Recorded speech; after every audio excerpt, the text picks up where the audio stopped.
नमस्कार, श्री स्वामी समर्थ. माझे मित्रमैत्रिणींनो, गुंजन यूट्यूब चॅनलमध्ये तुमचे सगळ्यांचे स्वागत आहे. शारदीय नवरात्रीचा उत्सव 22 सप्टेंबरपासून सुरू झाला असून 2 ऑक्टोबर रोजी संपणार आहे. यंदाच्या नवरात्रीमध्ये अष्टमीच्या तिथीबद्दल थोडा गोंधळ निर्माण झाला आहे. 29 सप्टेंबरला अष्टमी साजरी करायची की 30 सप्टेंबरला? अष्टमीच्या दिवशी देवी महागौरीची विशेष पूजा केली जाते. याबद्दल भक्त देवीची आराधना करतात. कन्यापूजन अष्टमीला किंवा नवमीलाही करता येते. यावर्षी शारदीय नवरात्रीमध्ये एकच तिथी दोनदा आल्यामुळे अष्टमीच्या पूजेबद्दल थोडा गोंधळ निर्माण झाला आहे. शारदीय नवरात्रीचा प्रारंभ 22 सप्टेंबर रोजी झाला असून याची सांगता 2 ऑक्टोबर रोजी विजयादशमीला होणार आहे. खरं तर यंदा तृतीय तिथी 2 दिवस आहे. 23 सप्टेंबर आणि 24 सप्टेंबर या दोन्ही दिवशी तृतीय तिथी साजरी केली गेली. यामुळे आता अष्टमी तिथी 29 सप्टेंबरला साजरी करायची की 30 सप्टेंबरला ही प्रश्न अनेकांना पडला आहे. तर पंचांगानुसार अष्टमी तिथी 29 सप्टेंबर रोजी संध्याकाळी 4:32 सुरू होईल. ही अष्टमी तिथी 30 सप्टेंबर रोजी संध्याकाळी 6:07 पर्यंत राहील. उद्या तिथीनुसार विचार केल्यास अष्टमीची पूजा 30 सप्टेंबर रोजी केली जाईल. या अष्टमीला दुर्गा अष्टमी असेही म्हटले जाते. दुर्गा अष्टमी हा एक महत्त्वाचा दिवस मानला जातो. या दिवशी भक्त देवीला प्रसन्न करण्यासाठी कन्यापूजन देखील करत असतात. नवरात्रीमध्ये येणाऱ्या अष्टमी आणि नवमी या 2 तिथींना खूप महत्त्व दिले जाते. नवरात्रीचा 8वा दिवस ज्याला महाअष्टमी म्हणून सुद्धा ओळखले जाते. पौराणिक कथेनुसार असे मानले जाते की महाअष्टमीच्या दिवशी दुर्गा मातेने चामुंडा या राक्षसाचा वध केला होता. त्यामुळे त्या तिथीला विशेष महत्त्व आहे. जो कोणी या दिवशी माता दुर्गेची भक्तिभावाने श्रद्धेने पूजा करतो, देवी त्यांच्या सर्व मनोकामना पूर्ण करते अशी मान्यता आहे आणि त्या भक्ताला देवीची विशेष आशीर्वाद हा मिळत असतो. नवरात्रीमध्ये येणारी अष्टमी तिथी हा अतिशय शुभ मानली जाते. या दिवशी निर्जल उपवास केल्याने आपल्या मुलाबाळाचे आयुष्य वाढते. तसेच या दिवशी पतीचे दीर्घ आयुष्यासाठी प्रार्थना करून देवी दुर्गेला म्हणजेच माता गौरीला लाल चुनरी अर्पण करावी. तसेच या दिवशी विशेष पूजा आणि प्रसाद नैवेद्य सुद्धा केला जातो. हा दिवस हा खूप विशेष आणि महत्त्वाचा असतो आणि म्हणून या दिवशी काही प्रभावी उपाय आणि सेवा केल्या जातात. 30 सप्टेंबर वार मंगळवार संध्याकाळी तुम्हाला हा उपाय करायचा आहे.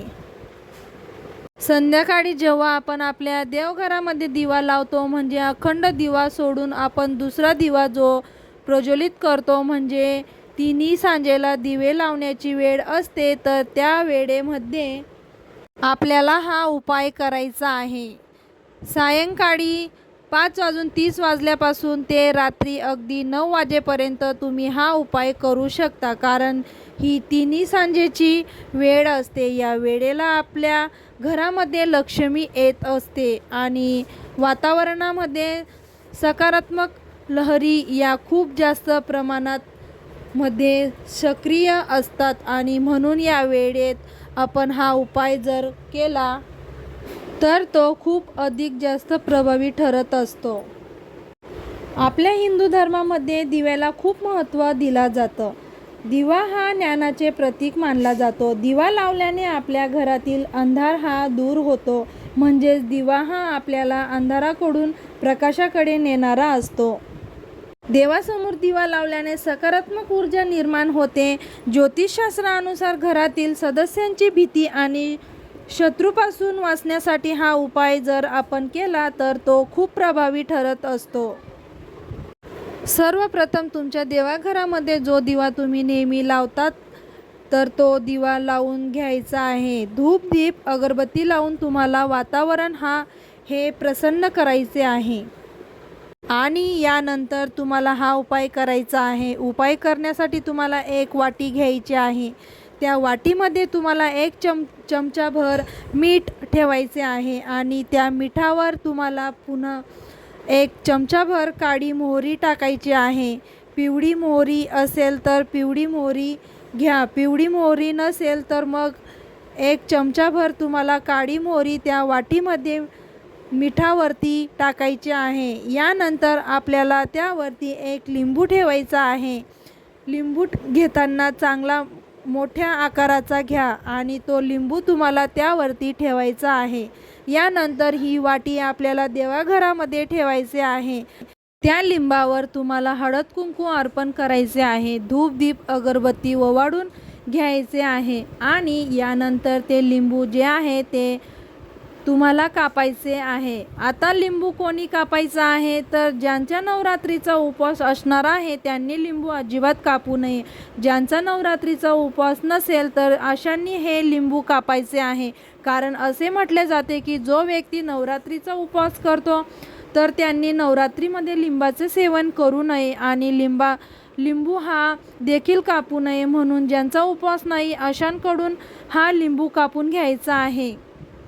यानंतर लिंबामधला रस जो आहे तो तुम्हाला त्या वाटीमध्ये जी मोहरी मीठ आहे त्यावरती पिळवायचा आहे. दोन्ही लिंबाच्या फोडीमधला रस तुम्हाला पूर्णपणे काढून त्या मिठावरती तो आणि मोहरीवरती पिळवायचा आहे. यानंतर तुम्हाला लिंबाचे 2 दिवे तयार करायचे आहेत. आता दिवे कसे तयार करायचे तर पहा, लिंबूमधला रस पूर्णपणे आपल्याला काढून लिंबाचे फोडी आपल्या पूर्णपणे रिकामी करून घ्यायच्या आहेत आणि लिंबाची फोड जी असेल तर ती उलटी करायची आहे.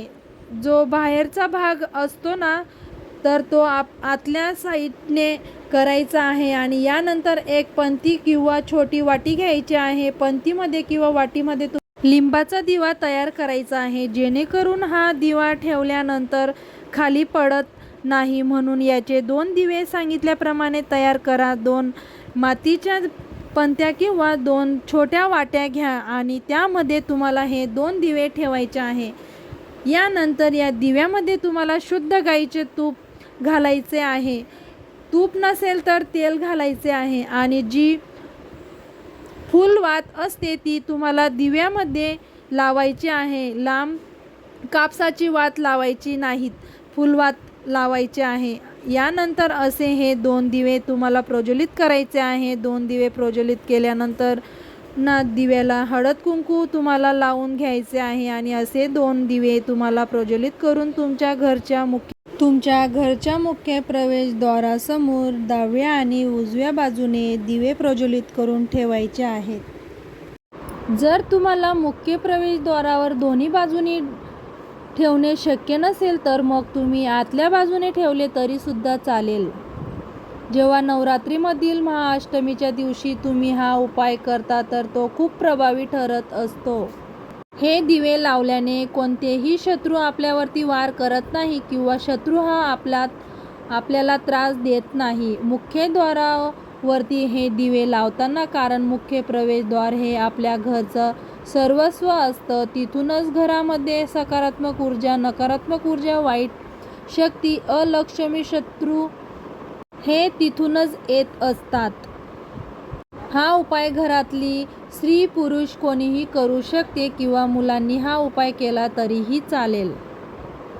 आता यानंतर आपण लिंबाचा रस त्या मिठामध्ये आणि मोहरीमध्ये पिळलेला आहे तर त्याचे काय करायचे तर त्यामध्ये तुम्हाला थोडेसे पाणी टाकायचे आहे आणि यानंतर एकदा आंब्याचे पान घ्या किंवा तुमच्या हातानेच त्यामधील पाणी जे आहे तर ते थोडे थोडे आपल्या घरामध्ये शिंपडायचे आहे. अगदी थोडे थोडे शिंपडायचे आहे आणि यानंतर या सगळ्या वस्तू यामधील पाणी हे तुळस सोडून तुम्ही कोणत्याही इतर झाडांच्या मुळापाशी टाकू शकतात. हे पाणी आपल्या घरात शिंपडल्याने घरात असणारी नकारात्मक ऊर्जा, वाईट शक्ती किंवा जे काही दोष आहेत, वास्तुदोष, ग्रहदोष तर ते संपूर्णपणे नष्ट होतात. म्हणूनच आपल्याला हा उपाय तुम्हाला महाअष्टमीच्या दिवशी संध्याकाळी करायचा आहे. सो व्हिडिओ आवडल्यास लाईक सबस्क्राईब नक्की करा. व्हिडिओ पाहिल्याबद्दल तुमचे मनापासून धन्यवाद.